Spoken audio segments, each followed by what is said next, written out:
Hi guys! Hi Angie and the University of Minnesota Interactive Design class. My name is Sarah Grover and I'm the founder of Project Get Outdoors, and I'm really excited to be able to work with your class this semester on our community green space mapping project. I'm sorry I can't be there tonight. I was planning to be there and something came up, and actually I'm down at Winona State University recruiting interns. A rare opportunity, a civic engagement event that came up and we were invited to attend, and there was no other staff available. So I apologize I can't be there in person. Hopefully this virtual image of me will suffice, and I trust Andrew. I'm fully confident in Andrew. He's a great asset to Project Get Outdoors, and I'm sure he can answer all your questions.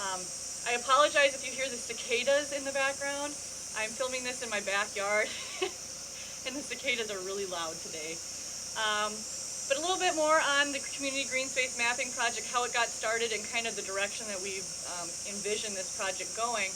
A year ago, Brian Hubbard came on to the Project Go board, and he's a grad student at the University of Minnesota studying youth development and leadership. And we were talking about evaluation and trying to figure out better ways to evaluate the impact of our Project Get Outdoors after school programs. I'm hoping Andrew was able to show you the short Project Get Outdoors video that talks about the need for Project Go and the history behind our program, so that you understand a little bit more about why kids do need to get outdoors and experience nature in order to be healthy, and also to foster future conservationists and stewards of our natural resources. Anyhow, we were looking to better evaluate the impact of our program. And so Brian introduced me to a couple University of Minnesota professors in the Youth Development and Leadership Program, Rob Schumer and Katie Goodstar Johnson. And we started talking a little bit more about ways we could evaluate long-term, looking at over the years how the behavior and attitudes of the participants change over time as they get more and more exposure outdoors. And one of the things that came up was this concept of community mapping. And so Rob Schumer had been involved with some community mapping projects across the country. He's taught at some different schools, and so he brought up some different examples. One of the examples was called Youth Are Here, and that was actually in the Twin Cities area, where teenagers went out and kind of interviewed local businesses, trying to identify businesses that support after school time and would support having youth hang out or congregating in their businesses as a way to provide safe after-school locations for kids. And participating businesses received a sign in their window that says "Youth Are Here." So it was a way that these teenagers got involved with mapping out the safe after-school zones within their community. Hello, kitty. Go on, Mama's talking. So that was a neat model, and we looked at some other community mapping, and I think Andrew's going to show you a few examples that are more related to exploring the outdoors and mapping kind of outdoor locations within a community. And so we did talk about quantitative versus qualitative evaluation. And quantitative, you have all these statistics and data, and you show pie charts, and you show the impact through numbers. And I really like this idea of qualitative, where it's more video, photo, it's expressions directly from the youth, and it's more of a emotional impact that you get from that. And for what we're looking for, we want to be able to show parents, the greater community, stakeholders, donors, the value of these programs. I thought having it come through the eyes of the children would be a really powerful way to do that. So what we're looking at doing with this community green space mapping project is basically the same thing we've been doing since we founded this organization in 2005. We go outside once a week, we explore different nature areas, parks, trails, forests, cemeteries, nature centers, all kinds of green spaces within 30 miles of the host community. But now what we want to do is have the kids be able to GPS, geotag where they've been. So we were always taking pictures, but now we're looking at the geotagging capabilities, where we can mark the location of where we were when we took the picture. And we also have little audio recorders that we carry around so the kids can talk and kind of narrate what they're seeing, or even just the program leader. That's a cicada landing on me. Excuse me. The kids can, be recorded as they're outdoors exploring. And we can also do video, artwork, poetry, storytelling.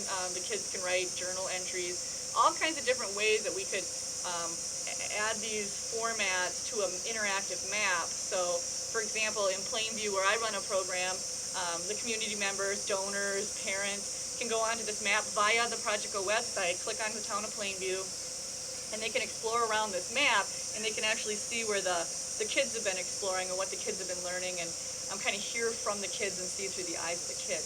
So I'm really excited. I think it's a really great opportunity for Project Go to market our programs and really demonstrate the value of our program, but also to provide a tool for the greater community so that they can get more appreciation of the green spaces that exist in their communities and the various types of outdoor activities and nature experiences that are available at those sites. Because I think just a lot of families don't realize that there's unlimited potential out there. You don't have to have a national park or a state park in your backyard. City parks, public bike trails, even just strips of nature in the road ditch or in the cemetery are great places to engage with nature and wildlife and that sort of thing. As far as the vision of the project, I hope that this becomes nationally recognized, and we envision our program expanding to other states, and we're working with partners like the Fish and Wildlife Service, the National Park Service, YMCA's, Boys and Girls Clubs, places like that, in an effort to have this long-term plan of expanding across the country. Go on, Katie, go on. And so this mapping process could be used across the country, and not only to market our programs, but also I think these maps, like say in Plainview where I said we have this program, if we have this map, I can see the Chamber of Commerce, local tourism, connecting their website links to this map, because what a great marketing tool for people who are maybe thinking about moving to the Plainview area. They're going to work at Mayo Clinic, 20 miles away. They're checking out Plainview, want to see what's available there. Whoa, look at this map. We can see all the green spaces, and our kids will really benefit from living in this community because blah, blah, blah. There's all these great places for them to go and explore and experience nature. So I think it's going to be a valuable tool for other stakeholders in the community. We also envision creating a supplemental packet of example lesson plans to show local teachers how they can utilize these online maps in their classrooms. And for example, if you're a PE teacher, if you're a health teacher, if you're a science teacher, even a history teacher, you could incorporate these maps, and they're interactive, so you can pull it up in the classroom, live Google Earth, so the kids could be actively exploring this map, and maybe there's lesson plans that have destinations or quests that these kids have to go out and explore such an X number of green spaces that were on the map, and it links into history, science, PE standards. So we envision this being much greater than just Project Get Outdoors, and ideally I would love to see us partner with like the Parks and Trails Council of Minnesota, or maybe the Nature Conservancy, some other entity besides Project Go to kind of share this effort to really encourage people to get outdoors. And maybe eventually there would be some smartphone apps that would connect to this, and Andrew has more ideas on that because he's been talking with some app developers, but how you could have your smartphone when you're out exploring, and you could, right there where you're standing, upload your picture, upload your narrative, upload your video to this interactive map that already exists. And maybe that app sends you on some other quest. So it's kind of a way to use video gaming to get kids outdoors, and we're seeing more and more of this popping up with other organizations, but we have a special niche because we are doing this with kids. We are taking them outdoors, but this would be another way to expand it so that more kids can participate even if they're not enrolled in a Project Go program. So yeah, and this is really, just like I said, reiterating, going to help us show the value of our programs, show the impact of our programs. We are still trying to figure out a way that we can reach kids 20, 30 years from now, and when they're now settling down, getting married, having kids of their own, trying to see, are they engaging outdoors? Are they members, or do they have state park passes to the Minnesota State Parks? Or are they active members of some conservation organization like the Sierra Club? What are their outdoor skills? Do they continue to fish or hike or camp? And maybe 30 years from now, what do they remember about their Project Go experience? We're able to talk with kids who've been in the program 5, 6 years, and it seems very evident, yes, they have these really strong memories, but it's a short-term evaluation at that point. We'd love to tap into these kids years down the road. And so we were thinking maybe an online thing built into our website as well, like a recreation journal, where even as you become an adult, you can record your outdoor adventures. somebody had mentioned eFolio that college students use to keep track of their resume and that kind of thing, kind of a rec folio. So, keep these things in mind, the smartphone apps, this long-term evaluation, eFolio, rec folio kind of thing, and then our community mapping effort. And then just the whole look of our website. We want everything to kind of be branded and have similar look.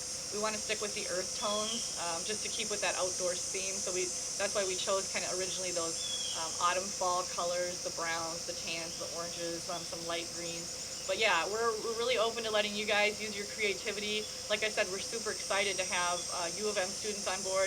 I went to the U, Andrew went to the U. Woohoo, go Gophers! So we're really pumped to have the University of Minnesota assisting with this effort in this capacity. And thank you, Angie, for being willing to give this a try, and hopefully we can continue to work with your students well into the future. So thanks a lot. I'm going to turn it over to Andrew now, and he's going to talk more about some of the examples we've looked at and kind of some of the hurdles as we're trying to create these online maps, things we need to really think about as we're developing these maps. So thanks a lot, and hopefully I will get up there in person and meet you before this semester is over. Have a good night.